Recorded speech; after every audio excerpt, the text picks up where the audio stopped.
They laughed when she walked into the courtroom, heels clicking, head held high. "You're in the wrong room, sweetheart," one lawyer sneered. But moments later, they were all on their feet. Why? Because the girl they doubted was the judge. And what happened next changed everything. This is the story of Karoline Leavitt, the woman who turned mockery into a movement. "You're in the wrong room, sweetheart." The words weren't shouted, they were muttered just loud enough to be heard, dripping with condescension. Karoline Leavitt had barely taken a step into the courtroom before the first wave of judgment hit her. A middle-aged lawyer in a sleek, overpriced suit looked up from his notes with an amused smirk, clearly assuming she was someone's assistant, or maybe a lost intern. The others around him chuckled under their breath, their eyes scanning her up and down with casual dismissal. She didn't flinch. Karoline's heels echoed across the floor, sharp, deliberate taps that rang louder than they should have. She walked with the kind of confidence that wasn't loud or boastful, but grounded and unshakable.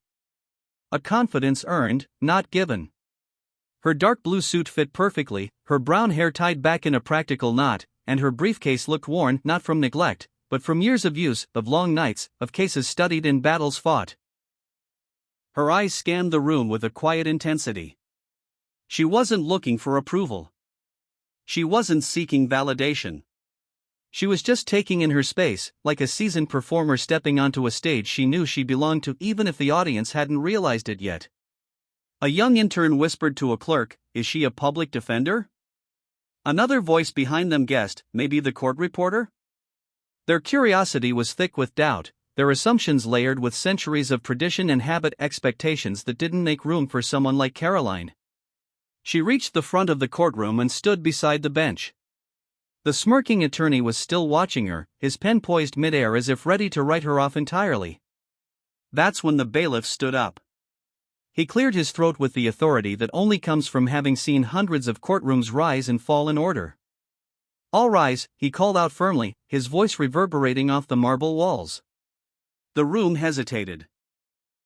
Then, as if on cue, everyone stood, still not quite understanding what was happening. The bailiff continued. "For the Honorable Judge Karoline Leavitt." The moment the words left his mouth, something invisible shifted in the room. Gasps. Stunned silence. One attorney's eyebrows shot up so fast, his glasses nearly slid off. The same people who just dismissed her, who thought they had her pegged within seconds of her arrival, now stood rigidly, eyes wide, mouth slightly agape. Karoline turned, stepped up behind the bench, and sat down. She didn't need to say a word. Her presence said everything. In that moment, her youth no longer made her a joke. It made her a threat to the old way of doing things. Her gender no longer made her an outsider. It made her a symbol. Her very existence in that seat was the challenge no one had seen coming. She didn't fit their mold, and that's exactly why she belonged there. She took a breath, scanned the docket in front of her, and spoke her first words as judge. "Let's proceed. Let's proceed." Her voice was calm. Measured. Commanding. Not loud, but unmistakably firm. Like someone who had been silenced too many times in her life and had finally claimed her right to speak without interruption. The attorneys who had been preparing to steamroll her with legal jargon and ego exchanged quick glances. They straightened their ties, adjusted their tone. This wasn't the show they thought they were starring in. As the first case began, Karoline listened intently, more intently than many had ever seen from the bench. She asked precise questions. She quoted legal precedent from memory. She clarified points others had glossed over. And she did it all without arrogance or condescension. Just clarity and fairness. People in the gallery leaned forward in their seats. This wasn't just unexpected, it was electrifying. A woman sitting in the back, perhaps a mother, nudged her teenage daughter beside her and whispered, "That's Judge Leavitt." The daughter's eyes widened. By the time the first hearing ended, the room was no longer silent from shock. It was silent out of respect. The courtroom had learned a valuable lesson that day, not just about assumptions or first impressions, but about the changing face of justice. And while Karoline never asked for applause or attention, she earned something far greater: credibility, not given lightly, and authority that no one could laugh away. They laughed when she walked in. No one was laughing now. Karoline Leavitt didn't follow the usual path to the bench. In fact, nothing about her journey was traditional or expected. She wasn't born into a family of judges, lawyers, or political elites. There were no country club meetings or private mentors whispering secrets of success into her ear. She didn't grow up with silver spoons or golden connections. Instead, she was raised in a modest, working-class town, the kind of place where dreams often got swallowed by circumstance and where hard work wasn't a choice, it was survival. Her mother, a single parent, worked tirelessly double shifts, weekends, holidays, doing whatever she could to keep food on the table and the lights on. They didn't live in a big house. There were no family vacations. Sometimes the fridge was empty, and the rent came down to a few dollars and a prayer. But despite the struggle, her mother taught her something invaluable: dignity, determination, and the belief that no one could tell her what she could or couldn't become. Even as a child, Karoline had a fire inside her. While other kids played house or make-believe, she was pretending to argue courtroom cases using a hairbrush as a gavel. She didn't like injustice, even in the small things. If a classmate was bullied, she was the first to step in. If a teacher was unfair, she didn't shy away from asking tough questions. She had this natural instinct to stand up, to speak out even when her voice shook. And people started to notice. In high school, her teachers realized she was different. Not just smart, but driven in a way that went beyond grades. She wasn't just trying to succeed, she wanted to matter. She joined debate club, ran for student council, volunteered at legal aid clinics during the summer, and even organized a youth-led town hall to address unfair school policies. The principal once called her a storm in sneakers. But that storm was only just beginning. By the time she reached college, Karoline had already developed a reputation for defying expectations. She earned a scholarship to a top university, something no one from her school had done in years. But even then, the road wasn't smooth. She worked 3 jobs just to stay afloat: bartending at night, tutoring during the day, and working the front desk at a law firm on weekends. Her schedule was grueling, her bank account often empty, but she never once considered giving up. She poured herself into her studies. In lecture halls filled with legacy students and trust fund kids, Karoline stood out not because she was loud, but because she was relentless. Her professors were constantly surprised by her ability to think critically, challenge assumptions, and communicate with a clarity that was rare even among seasoned academics. She graduated at the top of her class, not because things came easy, but because she refused to let them defeat her. Law school brought new challenges. The competition was fiercer, the expectations higher, and the pressure relentless. She didn't have a last name that opened doors or a donor father who could make phone calls. All she had was her mind, her grit, and her willingness to work harder than anyone else in the room. She interned at public defenders' offices, clerked for judges, and spent nights reading until her eyes burned. Her goal was never to just pass, she wanted to transform the way justice was delivered. But even after earning her law degree, the world wasn't quick to embrace her. Every interview felt like an uphill battle. Employers smiled politely but often passed her over for candidates with more traditional experience, code for more connections, more money, more polish. In courtrooms, she was constantly mistaken for an assistant or told to wait outside. Older lawyers interrupted her. Clients second-guessed her. Judges gave her skeptical glances. The message was always the same, whether spoken or implied: you don't belong here. But Karoline didn't flinch. She didn't lash out or storm away. She let her work speak for her. Case after case, she proved herself. She took on clients no one else would touch. She won arguments others thought impossible. She built a reputation for being tough, fair, and unshakably principled. Still, she wasn't satisfied. She knew that as long as people like her were forced to climb steeper hills, the system wasn't truly just. And so, she made a decision that shocked even those closest to her: she ran for judge. People told her it was a long shot. Some laughed. Some warned her she was wasting her time. But Karoline didn't care. She wasn't running to win a title. She was running to redefine what justice looked like, to bring empathy, integrity, and fairness back into a system that too often rewarded power over principle. She knocked on doors, spoke at community centers, recorded videos on her cracked phone, and told her story not as a politician, but as someone who had lived the very struggle so many were still enduring. Against all odds, the voters believed in her. She wasn't the candidate they expected. But she was the judge they needed. When Karoline Leavitt announced her candidacy for judge, the reaction was almost instant and painfully familiar. People laughed. Not just strangers on the internet or anonymous commenters, but colleagues, local attorneys, even people she'd worked alongside for years. The whispers started first. Then came the dismissive headlines, the skeptical interviews, the eye rolls in political circles. "You're too young," they said. "You've barely lived enough to make decisions that impact lives." "You're too inexperienced," others added. "You need another decade or two in the trenches before you even think about running." And then, inevitably, came the one that stung most. "This is a man's world." But Karoline had heard all of it before, in different forms, wearing different masks. Doubt disguised as advice. Condescension presented as concern. But what her critics didn't understand was that this wasn't a whim. This wasn't about ego or ambition. It was about impact. And Karoline had been preparing for this moment long before any of them were paying attention. She had spent years not just studying the law, but living it. Working in courtrooms. Listening to victims. Watching communities fall through cracks that had been there for decades. She sat in juvenile courts and saw kids being sentenced by people who didn't understand where they came from. She watched small-time offenders be treated like hardened criminals while the rich and powerful walked free.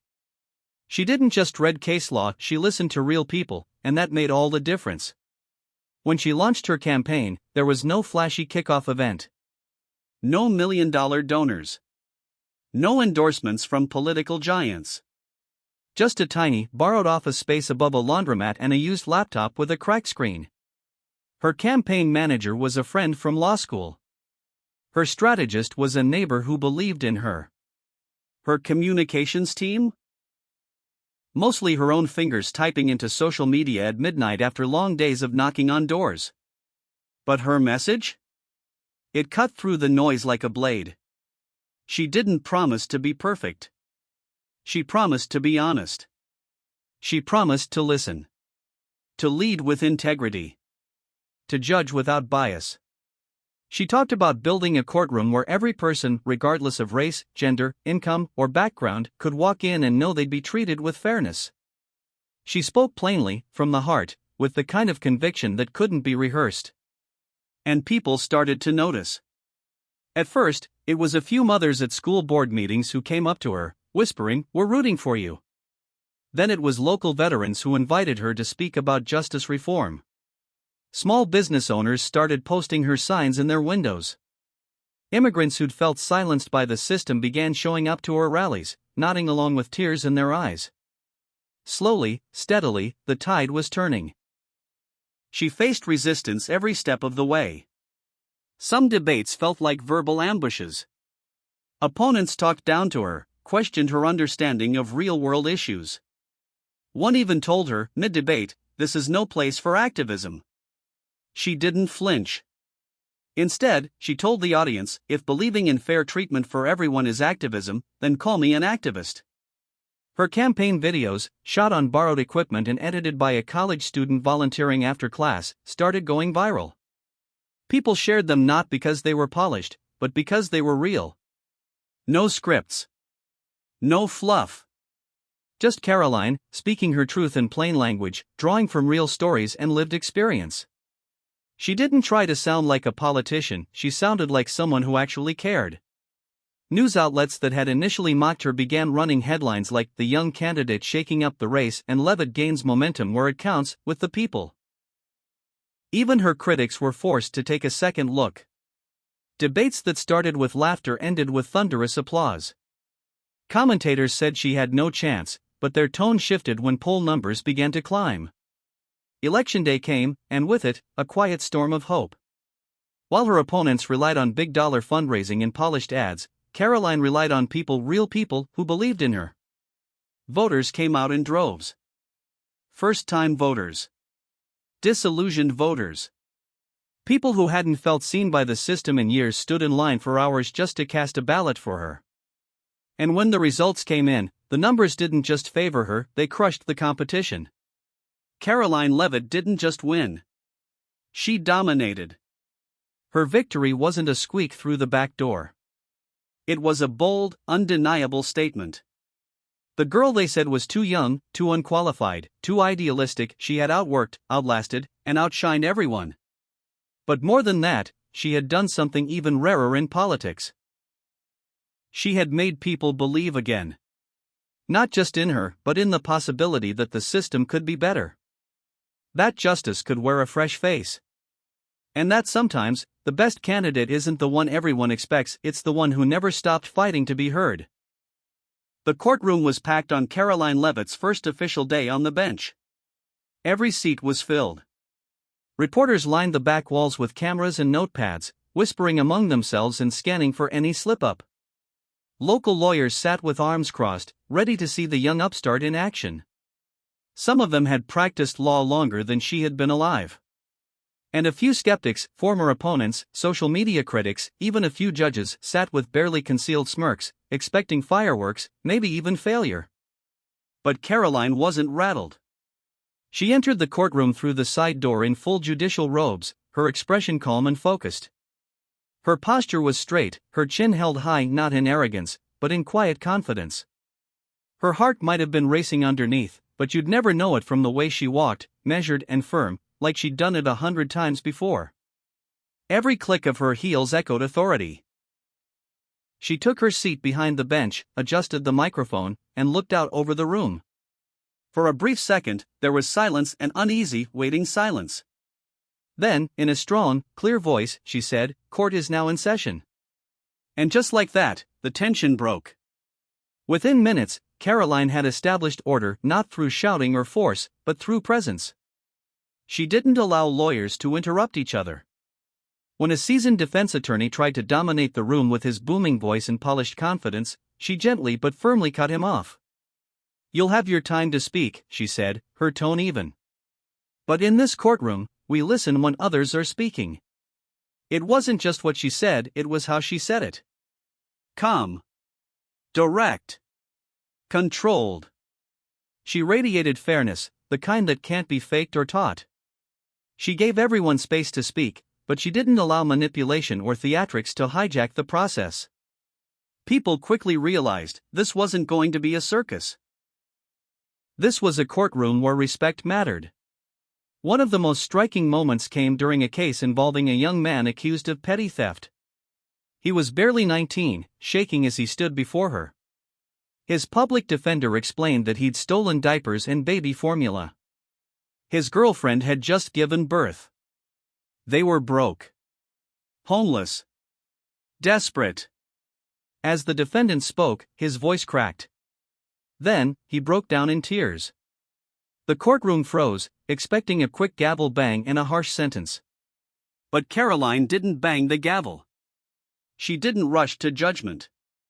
She leaned forward slightly, lowered her voice, and asked questions. She asked about his baby. About what kind of support he had. About whether he understood the weight of his actions and, more importantly, how he planned to make things right. She gave him space to speak. To be human. She issued a ruling that balanced accountability with compassion, mandated community service, parenting support, and a chance at expungement if he stayed out of trouble. The young man looked up at her through teary eyes and whispered, "Thank you, Your Honor." That moment rippled through the courtroom like a wave. Not because she went easy on him, but because she made it clear that justice wasn't just about punishment. It was about understanding. About ensuring that the law didn't just speak, but that it listened. Throughout the rest of the day, Karoline handled every case with that same careful balance. She was efficient, but never rushed. She was professional, but never cold. She quoted legal precedent where needed, asked insightful questions, and showed she had done her homework. More than once, attorneys glanced at each other, clearly surprised by her command of the courtroom. One senior lawyer, known for dismissing younger colleagues, was overheard muttering during recess, "She's good. I mean, really good." By the end of the day, something strange and powerful began to happen. The energy in the courtroom had shifted. The skeptics no longer leaned back in their seats, they leaned forward. The smirks had vanished. Even the reporters, who had shown up hoping for a stumble, were now scribbling notes with a sense of urgency, capturing not a scandal but a story of poise and promise. When the final gavel came down, a quiet murmur of approval swept through the room. People stood, not just because court was adjourned, but because they were genuinely impressed. A few even clapped, softly at first, then louder. Not a cheer, but something deeper. A recognition. Karoline didn't acknowledge it with a bow or a smile. She simply stood, gathered her notes, and walked out with the same grace she had entered. Behind her, the room buzzed. Not with doubt, but with something else entirely. Respect. Karoline's story didn't end after her first trial, far from it. That powerful first day on the bench was only the beginning of a transformation no one saw coming. What she brought to the courtroom wasn't just a fresh face or a younger voice, it was a new way of thinking, a shift in how justice could and should be delivered. She got to work immediately, not satisfied with simply doing her job by the book. She knew the system, and she knew where it failed the people who needed it most. So she rolled up her sleeves and began reshaping the courtroom culture from the ground up. She introduced new reforms, ones that some called radical but were really just long overdue. She implemented policies to ensure that victims were never silenced or re-traumatized by the process. She demanded transparency, required trauma-informed training for courtroom staff, and installed support advocates for survivors who had often been ignored or mistreated by the very system meant to protect them. She also turned her attention to those caught in the cycle of nonviolent crime, people struggling with addiction, poverty, or mental health issues. Rather than handing out automatic jail time, Karoline worked with local organizations to create rehabilitation programs that offered education, counseling, and job placement. She didn't excuse behavior, but she contextualized it. She believed in second chances where they were deserved, and she believed in restorative justice, where accountability could coexist with growth. Her courtroom became known not for leniency, but for fairness. A place where people came out changed, not broken. And that started to ripple out into the wider community. The local crime rate began to shift, not because of harsher sentences, but because fewer people were returning to court in handcuffs. Repeat offenses declined. Families were being mended instead of torn apart. And slowly, word began to spread. The legal world had to take notice. Other judges began asking for copies of her policies. Law schools invited her to speak. Panels sought her voice not as a token gesture of diversity, but as a respected expert. But beyond the legal circles, something more profound was happening, something Karoline hadn't even expected. Young girls sat in their classrooms and saw her on the news or online, sitting tall behind the bench in her robes. To them, she wasn't just a judge, she was proof that the world had room for women with strong voices, firm hands, and open hearts. Girls who once only dreamed of becoming singers or influencers started saying they wanted to be lawyers. Or judges. Or something that made a real difference. Single mothers, women who knew what it felt like to struggle, to be dismissed, to carry more weight than the world recognized, saw her and felt something they hadn't felt in years: hope. Hope that their daughters would have more chances. Hope that their own voices could be heard.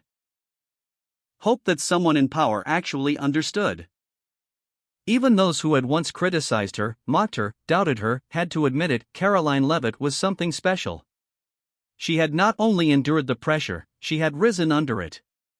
She didn't change to fit the system, she made the system bend toward compassion, equity, and common sense.